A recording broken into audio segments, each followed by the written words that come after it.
USA Today goes through, its account of what allegedly happened. Around 4 a.m. Sunday, the alleged victim returned to her hotel room and attended activities for the women's group that morning. There is nothing in here, nor in virtually any report, about the fact that the alleged victim, when she returned home to her house or to her hotel room at 4 a.m., was sober, looked sober, according to her husband. The husband went on record with the cops saying she wasn't slurring, she was standing fine. Nothing in the USA Today report on that. And NBC News, we went through some of this on Friday. You know, the vaunted organization that Joe Scarborough said, we report facts. We matter. What we do is important. What did they do? Did they report that Jane Doe, the accuser, was seen by an eyewitness flirting with Pete Hegseth at the bar, including touching his leg or arm prior to the alleged rape? No, they did not report that. Did they report that cops say videotapes show her at 1:15 a.m. after the only drink she allegedly had, smiling while walking and locking arms with him on the way out of the bar? They say she was not stumbling or looking drunk, that the videotapes show that. They did not report a word about the smiling. They did report the arms locked. They only cited the hotel employee, but in fact, there were 2 videos and 3 eyewitnesses, NBC. Did they report that she refused the police's request to participate in a pretext call to try to get Hegseth on tape talking about the alleged crime after the fact, and she wouldn't do it? No, they did not report on that either. Did they report that Pete says it was consensual, and after the fact, she told him that she was going to tell her husband she fell asleep in somebody's room, and that the husband told cops simultaneously that when she got home, she told the husband that she must have fallen asleep? They only report half the story, that Hegseth told that to the cops and did not provide what is verifying information from the husband in the police reports. That indeed, the very same thing Pete Hegseth says she promised him she would do is what the husband said she did when she got back to their hotel room 4 a.m. looking totally sober and not drugged. There is not a single publication, not one, that is reporting on the implausibility of this woman alleging she had 1 glass of champagne around midnight, leaving that bar around 1:15, being seen on videotape at 1:15 and 1:30 a.m., totally fine and not drunk, being seen by 2 eyewitnesses in the bar, totally fine and not drunk, being seen by a hotel front desk clerk at 1:30 a.m. when he chastised them at the bar, at the pool for being too loud, appearing totally fine and not drunk. So 1:30 a.m., she is not drunk and no one has suggested otherwise.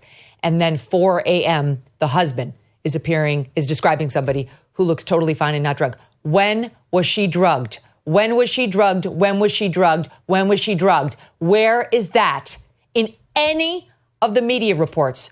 Nowhere. They're too focused on Pete's alleged inconsistency by saying allegedly that he was totally sober, whereas his lawyer says he was intoxicated. And then you look back at the police report and they got even that wrong, Stu.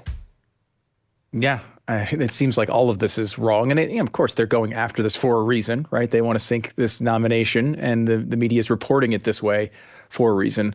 You know, as you point out, it's not the best story in the world. And I'm sure Pete wishes it wasn't true. The parts of it that he's acknowledged are not ideal, suboptimal, to say the least. That being said, of course, criminal activity like this is way, way beyond what we're talking about. And, honestly, you go to Washington, D.C., and it's going to be difficult to find people. Seemingly, it's very hard to find people who haven't gone down, had these personal issues. I mean, I got news for you. If you have problems with Pete Hegseth, wait until you get a load of RFK's history going back with women. It's not pretty. Have a point. Yikes. You have a point. It's going to be true, and they're not alone. I do prefer the old school way. I think where we should be able to find people who can do these jobs, who can keep this stuff together. For important gigs like running the Pentagon. It's an important job. I wish we could find that. From what I know of Pete, I don't know him well, but people that I know have interacted with him had a really high praise for him, generally speaking. But it does feel like they're going down this road, and it's going to be difficult to get through a confirmation, because you have one side that says believe all women, of course, unless it's one of their own being accused, then they don't believe them at all. And the other side, you still have, I think, a bunch of old school Republicans who have an attachment to the way things used to go. And whether that's just morally or just to more of a larger military, more aggressive military that are going to be looking at someone like Pete Hegseth and questioning whether he's going to execute their vision of things. So it's probably going to be difficult, but I still think he has a chance. I mean, you don't think he's disqualified from getting through confirmation because of this, do you, Megyn? I don't think so. And I don't think he should be. This is totally unfair. If they're going to disqualify him over something, then okay, look at his marital history. And if you think that rises to the level, I mean, that's at least not in dispute. But this is a totally bullshit allegation in my view. I just think it's so readily apparent that it's made up. And I think this would be very, very unfair to tank him over. If you want to say he's not qualified, you want to talk about stuff we know he did, that's all fair game. And I think even Pete would say that. But you know what the problem is here, Stephen, is that you could potentially get to a situation. So far, this woman hasn't come forward. And I've said I would interview her very fairly, notwithstanding my opinion of her story. I would interview her very fairly. But she is possibly going to come forward. I mean, that they usually pop up in some way, shape, or form, especially with the Democrats who are going to be salivating over this woman, looking to give her a Christine Blasey Ford moment. And that the Trump campaign, team is not going to want to allow. That this whole thing goes off the rails into another Blasey Ford type inquisition. And it's like, is it worth it, right? Because there are a lot of qualified people you could put in this position. Yeah, if they don't like Pete Hegseth's marriage history, wait till they hear about the guy who appointed him. I think a lot of this, and I haven't, in all honesty, and I'll tell you why, I haven't dug into the nitty-gritty details of this story because I think, like a lot of other normies, this is why you don't smear a Supreme Court justice nominee with zero evidence that he had even met his accuser. Because when you get real things that come out like this, people tune it out. They say, you're just trying to Brett Kavanaugh this guy. No, and this is what I'm saying, though. Was he criminally charged for any of this behavior? No. I don't think so. Okay. No. They looked into it and decided not to. Exactly. No criminal charges on this. And so, yeah, you're right. It doesn't look good. It's Trump's giving himself a headache. But Trump's also the guy who basically, when they were calling on him to pull the Kavanaugh nomination, he said no. He said, we're going to go forward with this and you're going to back up. And there are a lot of people who are Trump critics who are not on his side, myself included, who saw the Brett Kavanaugh moment as a kind of a radicalization moment that said, if they're going to do this to this guy who there's no evidence he had even met Christine Blasey Ford, and now you have another questionable morality nominee coming forward before the Senate, which he's going to have to explain this behavior, and then they're going to have to decide if he's contrite enough or if he's honest enough and vote on it. But this is why the Me Too movement doesn't go after stand-up comedians over a bad date. You don't send a spreadsheet around called the Shitty Media Men's List with anonymous accusations to avoid lawsuits. They blew a lot of credibility with the Me Too movement, who Rose McGowan is still the only person to come out of that entire thing with her integrity intact. And then they also blew a lot of credibility over Brett Kavanaugh. And this is why you don't do that. Because now you have a guy who made some questionable decisions in his personal life, he's going to have to answer for them.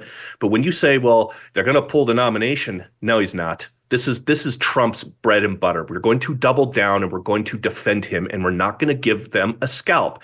If Pete Hegseth wants to withdraw, he can do that. Similar to Matt Gaetz, you can just withdraw and save everyone the headache.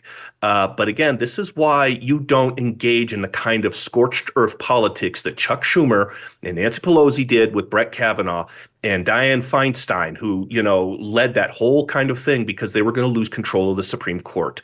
And this is now the situation. This is very similar to what I said about how you get. We don't know whether she's going to come forward. I mean, it appears that she may be under some sort of a non-disclosure agreement. That was reported that Pete, several years later, she came back to him asking for money. And NBC or somebody can pay her lawyers. Yeah, whoever she goes to, 60 Minutes, they can pay for her legal. Yes, you're saying that they'll make it worth their while to come forward. But if she does, this is the thing. So, if you come forward with your name, then the media starts digging on you, Stu. And the thing here's what's so unfair. It is unfair that these women can like hurl this accusation and it's out there. And we know Pete Hegseth has been accused of rape. They just keep putting that in and we don't know anything about the accuser. I mean, this could be, I have no idea. I don't know who this is. It could be the least credible human being on earth. She could have a long list of lies in her past. She could have accused somebody else in her past falsely. That would be relevant to know, would it not? Like what? We don't get to know any of that because her anonymity is protected. Now, I'll tell you something. We recently had an experience with this, with Doug Emhoff being accused by somebody, not of rape, but of slapping her across the completely face. Blacked out. And let me tell you something. We did a deep dive on her. We did figure out who it was, and we did a deep dive on this woman to see whether she had credibility problems. She was a nutcase. There was reason to be very suspect of her, and we did not find any of those things, but we did not rush to air with her name. Nor were we given permission to. So I don't know what the media is going to do about this woman, and I don't know whether this woman's going to come forward, but you know, there are risks. There are real risks because if she comes forward and turns into a circus, Stu, I don't know that Team Trump is going to think Pete's worth it, with all due respect to Pete. And if she does that, she's fair game, and she's definitely going to take a lot of incoming. That's going to make her feel very uncomfortable. Yeah, I mean, it can't be a positive thing to go through. Obviously, if it's a real accusation, it's obviously horrible. If it's not, you'd expect a carefully rolled out unveiling of who this person is with media pieces that are fawning over her that we will get right before the confirmation hearings begin. I would expect nothing less from the media and the left working together. I don't know, who she is. I don't know what happened in that room. None of us do. But part of this is this isn't I listened to your whole breakdown of this story, Megyn, and it was by far the most detailed that I've heard anywhere in the media that went through all of this stuff. And, it takes somebody who actually knows the law and cares about the process to go through it with any accuracy. And it doesn't seem like the media has any interest in that. Just saying, hey, this person's accused of rape, in most people's minds, when they're not focused on this on a day-to-day basis, is automatically disqualifying. It doesn't feel like you could ever go through that until it happens to you. It feels like this foreign thing where, how could they possibly, be innocent of this? Why would they be accused? I heard someone on Fox News say almost exactly that, which was, this is a woman, she said she had gone through a situation like this. She had God forbid, had to go do a rape kit. She's like, no one would choose to do something like this. And that, I think, connects with a lot of people who would do that. On the other hand, what we're talking about here is a life-destroying event. If there is not another excuse for her behavior that night, her life is over. She's ruined her marriage. She's ruined her relationship with her children. She's probably, ruined any reputation she has in town with her friends. Everything is destroyed. I'm not saying that that's what she came up with an excuse. I don't know. But it's absolutely human in a moment like that to come up with some excuse that would explain away what you did.